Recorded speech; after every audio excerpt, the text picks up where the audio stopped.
Radhe Radhe.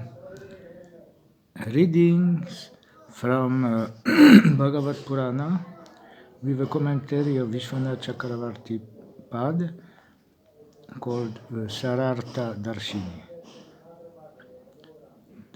English translation is by Bhanu Swami, and the editor and publisher is Mahanidhi Swami or Madan Gopal Baba.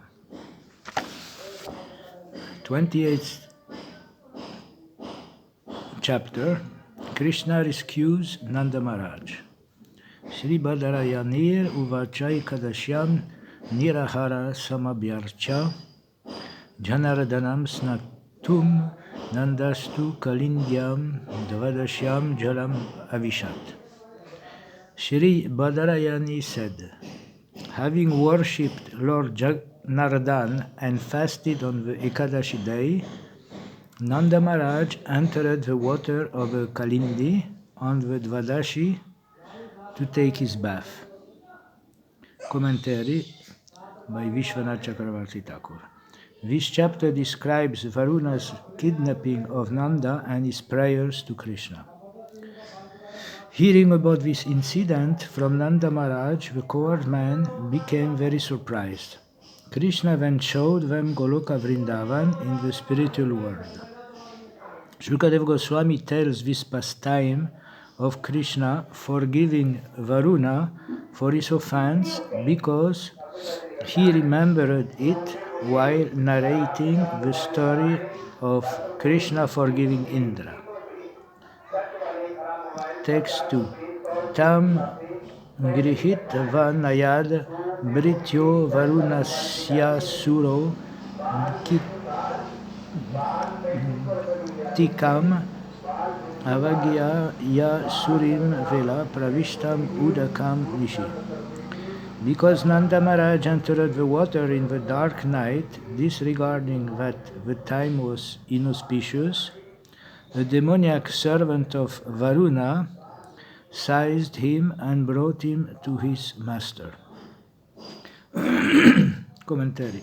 The servant of Varuna who arrested Nanda Maharaj is stated here to be a demon for several reasons. First, the servant was foolishly ignorant of Nanda Maharaj's position as the pastime father of Sri Krishna, the Supreme Absolute Truth. Also, Nanda Maharaj's intention was to carry out the injunctions of scripture regarding breaking his Ekadashi fast. Therefore, Varuna's servant should not have arrested Nanda on the technical grounds that he bathed in the Yamuna at an inauspicious time.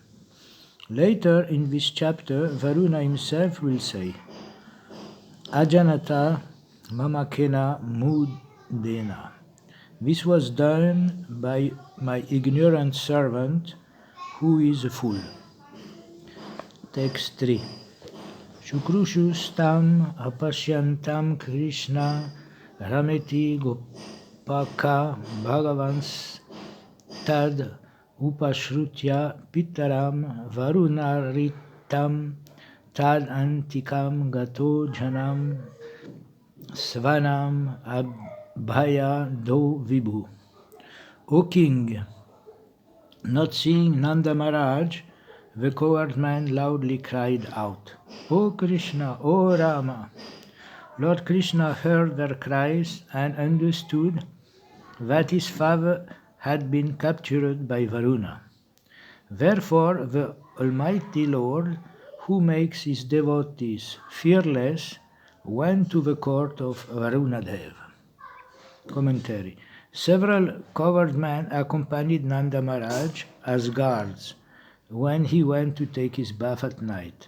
When Nanda did not come out of the water, they began to cry out. Thought Krishna was far away, sleeping on his bed of flowers, he heard the coward man shouting, Krishna, Rama. The word Upashrutya indicates that Krishna heard from close by, because Krishna is all-pervading. He is always very near to everyone. Understanding the situation, Krishna rushed there. jumped into the water and went to the court of Varuna. Krishna was determined to free his father and the other colored man from the fear of a mere demigod. Krishna is called Svanam Abhaya Da, relieving the fear of his associates. Because by freeing Nanda from Varuna's clutches, Krishna relieved the fear of his relatives. Text 4. Praptam vikshya rishikesham lokapala saparyaya mahatya pujayitva ha taddarshana mahotsava. Seeing that the Lord Rishikesh had arrived, the demigod Varuna worshipped him with elaborate offerings. Varuna was in a state of great jubilation upon seeing the Lord, and he spoke as follows. Text 5. Shri Varuna uvacha adyame vibrito deho dhyai varto digata prabho tvat pada bhajo bhagavan avapu paramadvana.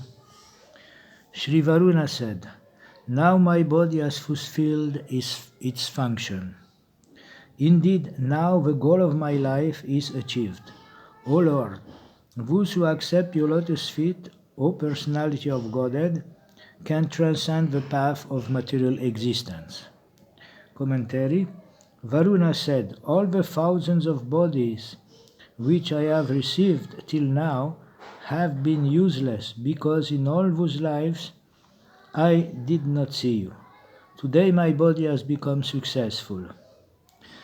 That is the indication of the word nibrita, which comes from ni for nitaram, complete, successful, and brita, accepting a body. Varuna said, "Today I have understood what is most valuable. Though I possess all varieties of jewels, until now I have not obtained such a jewel as you. Those who worship your lotus feet can cross the ocean, advance path of material existence. How fortunate I am to attain your darshan without any effort." Namastubhyam Bhagavate Brahmane Paramatmane na yatra shruyate maya loka shristi vikalpana. My obeisance is unto you, the Supreme Personality of Godhead, the Absolute Truth, the Supreme Soul, within whom there is no trace of illusory energy, which orchestrates the creation of this world.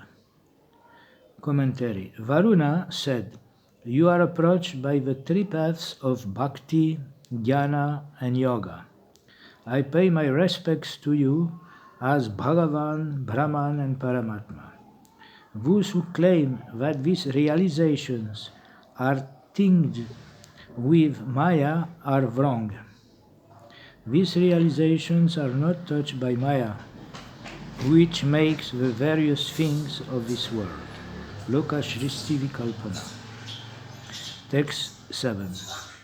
Ajanata mamakena mudena karya vedina anitoyam tavapita tad bhavan kshantum arati. Your father who is sitting here was brought to me by a foolish ignorant servant of mine who did not understand his proper duty. Therefore, please forgive us. Commentary. Krishna said, "Why are you embarrassing me by praising me like this?" In answer, Varuna says, "I have really offended you." With this mood he speaks this verse. Varuna continued, "According to the Bhakti Shastras, one can enter the water before sunrise after an especially short Ekadashi. Not knowing this, Akarya Vedina, one of my foolish servants, committed a great offense by bringing your father here. The offense of my servant is also mine.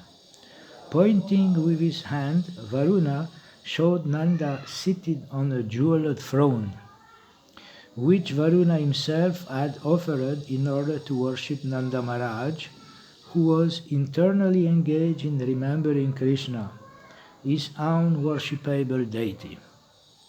Varuna continued, O Krishna, you are the ocean of forgiveness, but because I am the ocean of offense, you can punish me suitably if you wish. Text 8. Mamapi anugraham Krishna kartumarasi asheshadrik govinda niyatam esha pitate pitri vatsala. O Krishna, O seer of everything, please give your mercy even to me. O Govinda, you are most affectionate to your father. Please take him home. Text 9. Shri Sukha Uvacha Evam Prasadita Krishna Bhagavan Ishvareshvara Adayagat Svapitaram Bandunam Cha Vahan Mudam. Shukadev said, thus satisfied by Lord Varuna, Krishna, the Supreme Personality of Godhead, Lord of Lords, took his father and returned home, where their relatives were overjoyed to see them. Commentary. It is understood that Krishna returned home with Nanda Maharaj before sunrise. Text 10. Nandas Tvatindriyam dristva lokapala mahodayam Krishnecha sanatim tesham gyatibhyo vishmito bravit. Nanda Maharaj had been astonished to see for the first time the great opulence of Varuna, the ruler of the ocean planet, and also to see how Varuna and his servants had offered such humble respect to Krishna. Nanda described all this to his fellow covered man. Commentary. Nanda Maharaj was astonished to see for the first time the fabulous opulence, Mahodayam, of Varuna, the ruler of the ocean planet, Lokapala. The word Tesham in plural is in number to indicate that Varuna and his followers were offering obeisances to Krishna. After breaking the fast at the proper time, Nanda Maharaj sat comfortably and spoke to his friends and relatives. Gyatibhya. Text 11. Te Chatsukyadiyo Rajan Matva Gopasthamishvaramapi na Svagatim Shukshmam Upadasyad Adishvaraha.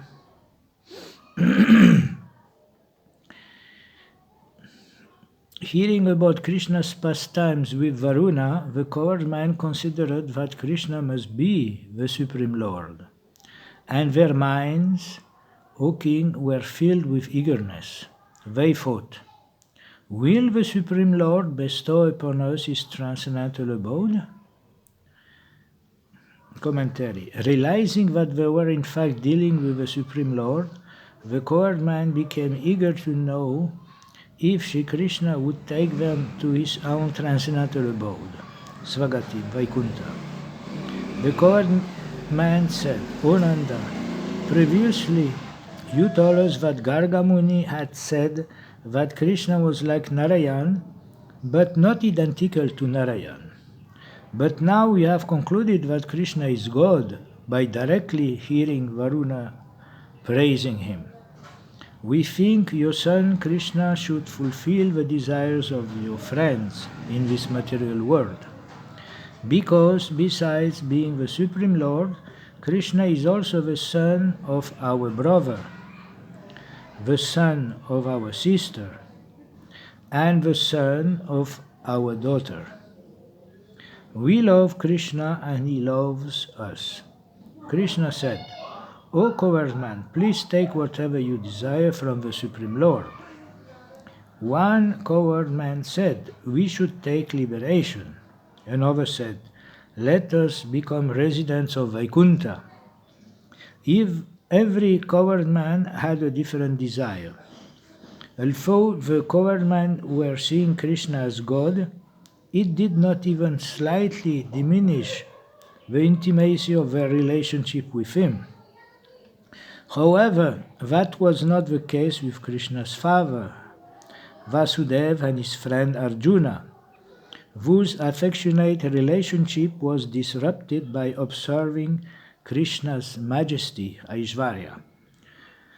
Once upon meeting Krishna and Balaram, Vasudeva said, "You two are not my sons, but the Supreme Lord. Today I surrender to your lotus feet."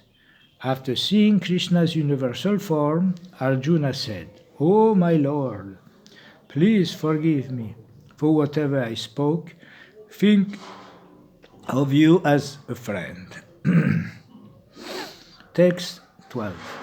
Iti svanam sa Bhagavan vigyaya kiladrik svayam sankalpa sidayete sham kripayetadachintayat. Because he sees everything, Lord Krishna, the Supreme Personality of Godhead, automatically understood what the coward men were conjecturing. Wanting to show his compassion to them by fulfilling their desires, the Lord thought as follows. Commentary. Understanding the mind of his relatives, Svanam, Krishna thought how to fulfill their desires since he knew about all the types of bliss available in Brahman, Vaikuntha, and Vrajabhumi, Akiladrik, according to the degree of his devotees' prema. Krishna usually covers or forgets his majesty, but in this case his Lila Shakti inspired him with full awareness of all his majestic forms simultaneously. Krishna thought, because of tasting the rich sweetness of Krishna Prema, these coward men have understood that the attainment of Brahman and Vaikuntha are insignificant. Nevertheless, I will permit them to realize the bliss of Brahman and Vaikuntha. In order to fulfill the desires they are manifesting while playing the roles of unintelligent human beings. Text 13. Jano vailokai tasmin avidya kama karmabi uchava chasu gatishu navedat svam gatim brahman. Lord Krishna thought, certainly people in this world are wandering among higher and lower destinations, which they achieve through activities performed according to their desires and without full knowledge. Thus people do not know their real destination. Commentary. Although it appears to refer to conditioned souls, this verse actually applies to the eternally liberated residents of Sri Vrindavan.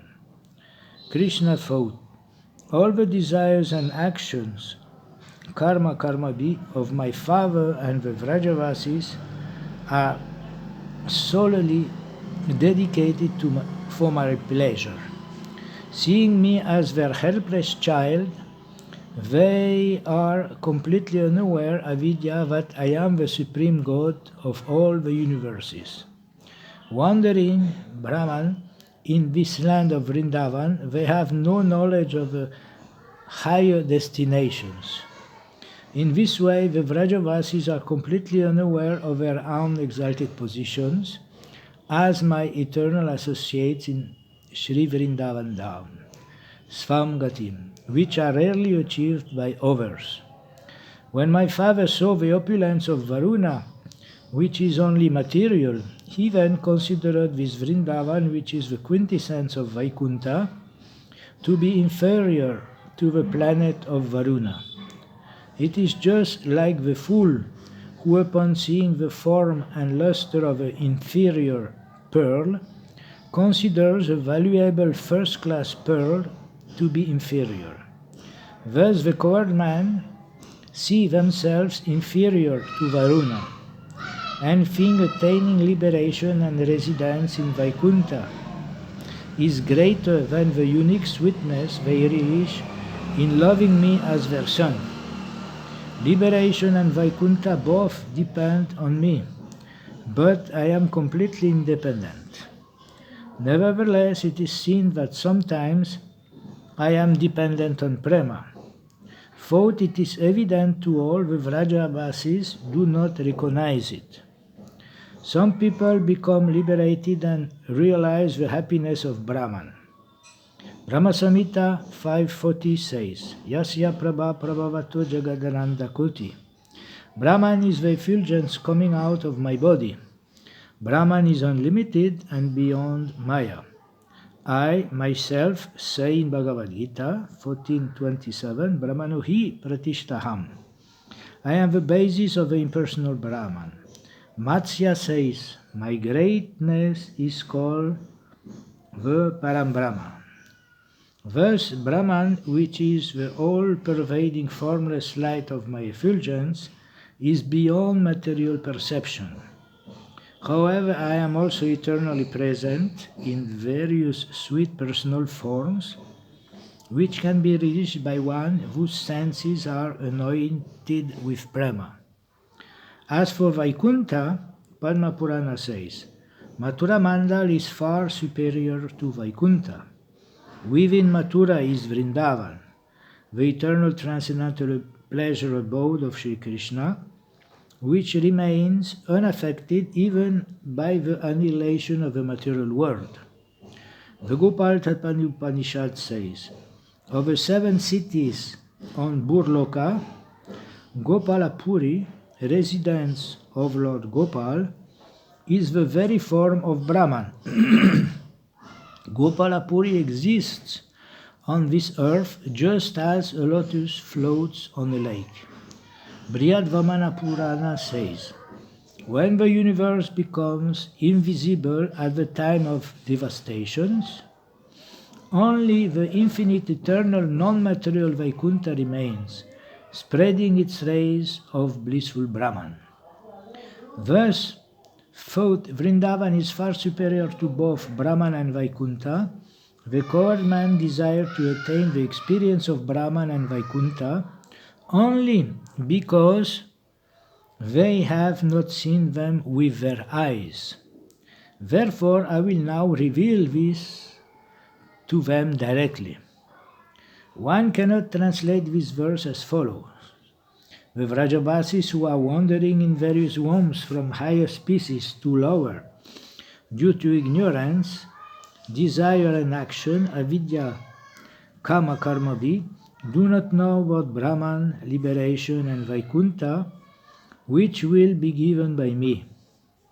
All the Vraja-vasis are Nitya Siddhas, eternally liberated soul, associates of the Lord, who love Krishna in various relationships of intimacy. They are completely unaffected by ignorance, lust, or fruitive activity. The Srimad Bhagavatam says, the gopis who regarded Krishna as their son were not subject to the ignorance of material life. Lord Brahma says, what can you give to these Vraja-vasis who will not accept the position of liberation or Vaikuntha, even if you offer it? One should also see the logical explanations given after the killing of a Putana, which Bhagavatam 10.6 verses 37 to 40. Iti sanchitya, verse 14. Iti sanchitya Bhagavan Maha Karuniko Hari Darshayamasa Lokam Svam Gopanam Tamasa Param. Thus, deeply considering the situation, the all-merciful Supreme Personality of Godhead, Hari, revealed to the coward man his abode, which is beyond material darkness. Vishwanath Chakravarti Thakur. Commentary. Considering Sanchitya, the situation, Krishna, out of his infinite compassion, Mahakaruniko, for the Vraja-vasis, separated the coward man from Vrindavan for a few moments and showed them his own attractively charming spiritual planet, Lokam Svam, Krishna Loka. Krishna did this to show them that the sweetness of Vrindavan was superior to Brahman and Vaikuntha. However, if the Vraja-vasis achieved Sayuja Mukti, merging in Brahman, it would be impossible for them to come out of it. Then how would they ever again taste the sweetness of Vrindavan? Because Lord Krishna is Vibhu, all-powerful, he could take them out of Sayuja Mukti and Vaikuntha, which are both beyond the darkness of matter, Tamasa Param. Text 15. Satyam Jnanam Anantam Yad Brahma Jyoti Sanatanam Yad Di Pashyanti Munayo Gunapaye Samahita. Lord Krishna revealed the indestructible spiritual effulgence, which is unlimited, conscious and eternal.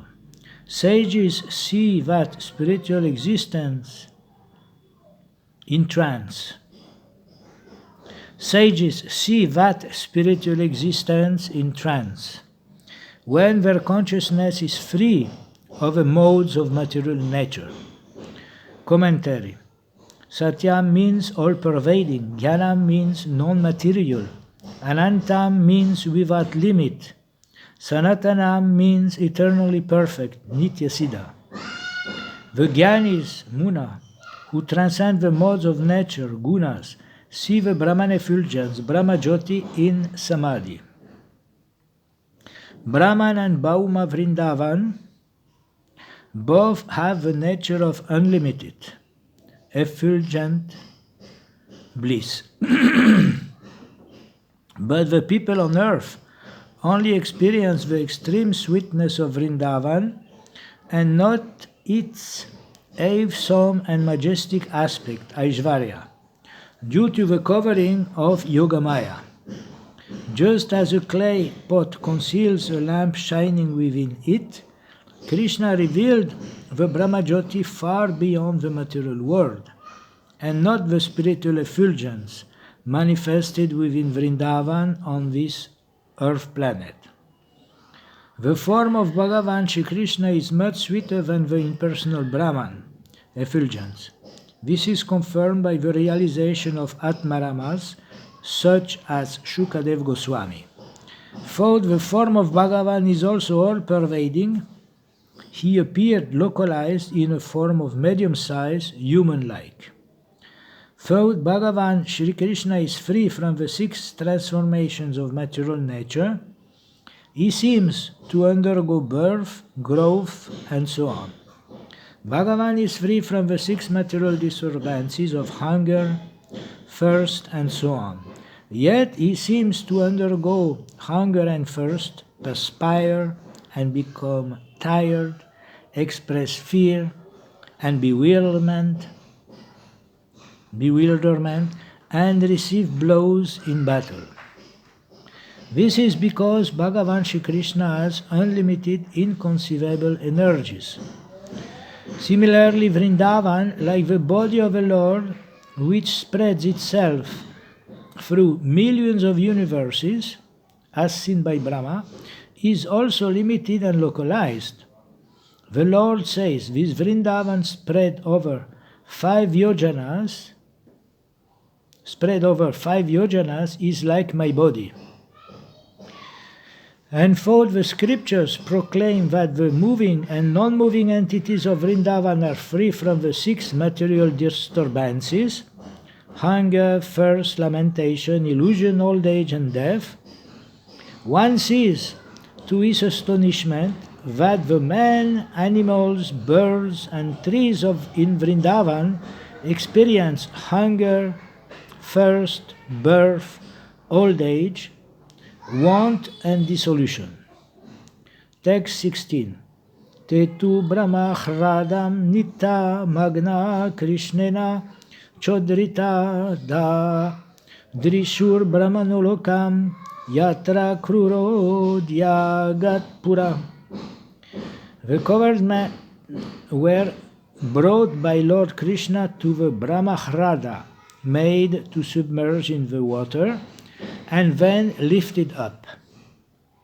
From the same vantage point that Akrura saw the spiritual world, the covered man saw the planet of the Absolute Truth. Commentary. The unlimited spiritual effulgence, called the Brahmajyoti in text 15, is compared to a lake called Brahmahrada, which actually exists in the river Yamuna. Shri Krishna submerged the covered man in that lake literally, and also in the sense that he submerged them in the awareness of an impersonal Brahman. But then, as indicated by the word Udrita, uplift, Krishna lifted them up to a higher understanding, that of a personality of Godhead in his own planet, Krishna Loka.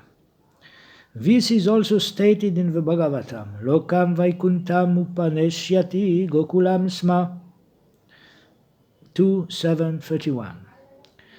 Krishna showed them Gokula, the highest planet in the spiritual sky. As the materialist is taken from the lake of matter to the realization of Brahman, so the covered men were taken from the lake of Brahman realization to the direct perception of Goloka Vrindavan, Shri Krishna's blissful Premadham. The bliss of Krishna Prema in Gokula far exceeds the paltry loveless happiness in Brahman. The pastime invoking Akrura takes place later in the Bhagavatam. The reason Shukadev Goswami says Akrura saw Vaikuntapura previously is that all the incidents took place many years before the conversation between Shukadev Goswami and Maharaj Parikshit. Text 17. Nandadayastu tam dristva paramananda nivrita krishnam cha tatra chandodbihi stuyamhanam suvismitah. Nanda Maharaj and the other covered men felt the greatest happiness when they saw that transcendental abode. They were especially amazed to see Krishna himself there, surrounded by the personified Vedas, who were offering him prayers. Commentary. Seeing Krishna Loka in the spiritual world, the covered men were